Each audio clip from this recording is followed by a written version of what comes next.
बघा आता आपल्याला जीडीची एक्झाम येते, जीडी साठी सर्वात महत्वाचा असतो तो मध्यकालीन इतिहास, आणि आपल्याला एमपीएससी मध्ये सुद्धा मध्यकालीन इतिहासाला म्हणजे भरपूर त्याला महत्व दिलेलं आहे.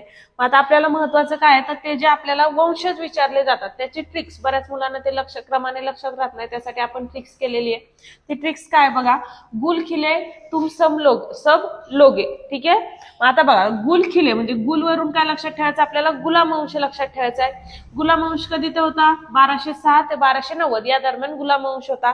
त्यानंतर खिलेवरून खिलजी वंश लक्षात ठेवायचा, कधी होता तो, 1290 ते 1320. त्यानंतर तुमवरून तुगलक वंश लक्षात ठेवायचा आहे, 1320 ते 1398. आणि त्यानंतर सब वरून सय्यद वंश महत्वाचा आहे बघा आपल्याला, 1398 ते 1491 दरम्यान तो होता. आणि त्यानंतर शेवटचा म्हणजे लोधी वंश, ठीक आहे, 1451 ते 1526 पर्यंत ते होते, कार्यान्वित होते. आणि त्याच्यावरती आपल्याला त्यांचा क्रम येतो की आपण खालून वरती म्हणजे शेवटीपासून पहिल्यापर्यंत आपल्याला त्याचा क्रम विचारला जातो, किंवा त्यांचा येण्याचा किंवा जाण्याचा क्रम सुद्धा आपल्याला विचारला जातो. त्यासाठी हे महत्वाचं आहे.